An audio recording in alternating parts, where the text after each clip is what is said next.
Je comprends pas la hype des livres de dark romance. J'ai plein de potes dans la vraie vie, elles pleurent à cause de mecs toxiques, mais en même temps, elles lisent des bouquins où elles espèrent en rencontrer un. C'est chelou, tu travailles tes traumatismes en thérapie le matin, et le soir, tu te caresses sur l'histoire d'un mec qui séquestre des femmes par amour. Et a priori, c'est romantique, hein. Alors que dans ces histoires, le héros, c'est la définition du red flag. D'ailleurs, c'est même plus un red flag, hein, c'est une bâche de chantier qui flotte au-dessus de sa tête. À ce niveau de drapeau rouge, il faudrait que le gars ait un maître nageur tout le temps à côté de lui pour être sûr que personne ne tente une baignade. Parce que certes, le mec, il a tué 3 personnes, mais il a des yeux verts tellement transperçants. À peine posait-il ses yeux sur moi qu'une vague de chaleur traversa mon échine.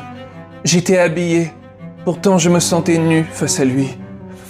En fait, dans ces livres, le héros, c'est pas des failles qu'il a, c'est des cratères. En termes de toxicité, va sucer de l'arsenic plutôt que de le rencontrer. Le gars, c'est le Mordor à lui tout seul. Dis-toi que pendant qu'il enlève sa ceinture pour te faire des cochonneries, il y a Frodon qui est en train d'escalader sa psyché juste pour pouvoir balancer l'anneau dans son cœur en fusion. Même Sauron, il est en mode, ah oui, là, oula, non, là, je dois avouer que lui, il fait des trucs que je valide pas. Pou, pou, pou, pou. En lisant les bouquins de dark romance, je suis sûr qu'il y a des tueurs en série qui font la gueule. Ils doivent être jaloux, parce qu'en lisant ce genre de livre, faut croire que c'est plus facile d'être torturé et de faire souffrir quelqu'un en ayant des yeux verts, des abdos, un jacuzzi et en lui proposant une balade en hélicoptère. Je veux dire, le gars, il a autant de muscles que de traumas. Et plutôt que faire face à ses problèmes, bah lui, il fait une séance de développé couché et de meurtre. Ensuite, il appelle sa prochaine victime, princesse, et boum, elle tombe amoureuse. Évidemment, il est tellement sexy quand il a du sang sur les mains. La manière de communiquer ses émotions, c'est la strangulation. Mais oui, mais c'est parce qu'il a son propre body language. Lui, il dit pas je t'aime, il change les serrures de l'extérieur. Mais c'est juste pour te garder au plus près de moi, princesse. Pour ces gars-là, le consentement, c'est hyper négociable, hein. Parce que quand c'est non, bah c'est quand même lui qui décide puisque c'est lui qui t'a enlevé. T'en as de la chance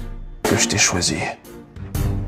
Parce que ma mère, elle m'a jamais choisi. En fait, dans la vraie vie, j'espère que ce gars-là, il existe pas. Ou alors qu'il a un casier judiciaire énorme. D'ailleurs, à son niveau, c'est même plus un casier. Il doit avoir une armoire judiciaire. Il ferait fuir 100% des lectrices de ce genre de bouquin. Mais bon, dans ces histoires, l'héroïne, elle veut le sauver, le réparer.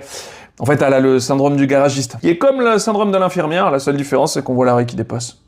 Il fait des jeux de mots. À mes yeux, la dark romance, c'est comme si moi, je décidais de coucher avec des films d'horreur. Elle est où, la nonne, là? Elle est où, la nonne? Allez, viens, la nonne, on a 2-3 trucs à se dire. Bref, c'est marrant de voir à quel point on est ambivalent. Et c'est peut-être aussi ça qui fait notre sel. Allez, faites attention à vous et évitez les gens toxiques dans la vraie vie, mais aussi dans certains bouquins. Et aimons-nous les uns les autres. Bisous!